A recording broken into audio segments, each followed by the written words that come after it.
শীতকালে কিন্তু প্রচুর পরিমাণে ধনিয়া পাতা পাওয়া যায়। সো আপনারা চাইলে কিন্তু এভাবে ধনিয়া পাতা ভর্তা বানিয়ে খেতে পারেন। অনেকেই ধনিয়া পাতার স্মেলটা সহ্য করতে পারে না, আবার অনেকের কাছে কিন্তু এটা খুবই প্রিয়। যেমন ধরেন আমার কাছে এটা খুবই প্রিয়। আর এটা বানানো কিন্তু একদম পানির মতো সহজ। জাস্ট ধনিয়া পাতা, কাঁচামরিচ, রসুন, পেঁয়াজ, স্বাদমতো লবণ আর সামান্য পানি দিয়ে সিদ্ধ করে নিতে হবে। সিদ্ধ করার শেষে পানিটা যখন একটু শুকিয়ে আসবে তখন সামান্য পরিমাণে তেল দিয়ে এটা ভেজে নিতে হবে। আর তারপর এটা পাটায় বাটলে কিন্তু একদম খাওয়ার জন্য রেডি। আর এদিকে দেখেন গরম গরম চিতই পিঠা হচ্ছে। গরম গরম চিতই পিঠা আর ধনিয়া পাতার ভর্তা, আহ কি যে টেস্ট! শীতকাল মানেই নানান রঙের পিঠাপুলি, আর পিঠাপুলি না হলে কিন্তু বাঙালিয়ানা একদমই জমে না। এবছরের শীতে কিন্তু আমরা ঝাল ঝাল চিতই পিঠা দিয়ে শুরু করলাম পিঠাপুলি উৎসব। আর আগামীকাল বানানো হবে দুধপুলি পিঠা। দুধপুলি পিঠা কিন্তু আমার খুবই ফেভারিট, যার কারণে কিন্তু শীত আসলে দুধপুলি পিঠাটা বানাতেই হবে আমাদের বাসায়। দেখেন দেখেন চিতই পিঠাগুলো কি সুন্দর ফুলেছে না? এগুলো যদি রসে ভেজানো যেত তাহলে একদম মোমের মতো সফট হয়ে যেত আর রসে একদম টইটম্বুর হয়ে যেত। বাট আজকে তো আমরা ঝাল ঝাল চিতই পিঠা খাবো। পিঠাগুলো ফুলে ফুলে একদম ফুলকো হয়ে আছে, দেখে তো আমার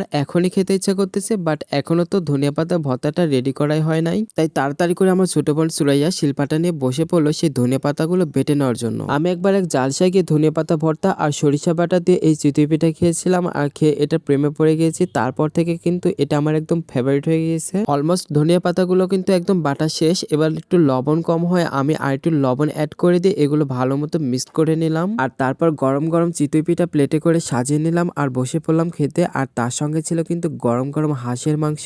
গরম গরম হাঁসের মাংসের সাথে গরম গরম চিতই পিঠা কিন্তু একদম জমে গেছে। আর তার সঙ্গে তো ছিল সেই ধনিয়া পাতার ভর্তা। যাই বাবা, আগে খেয়ে আসি, দেরি তো আর সহ্য হচ্ছে না। গরম গরম চিতই পিঠা কি আর মিস করা যায় বলেন?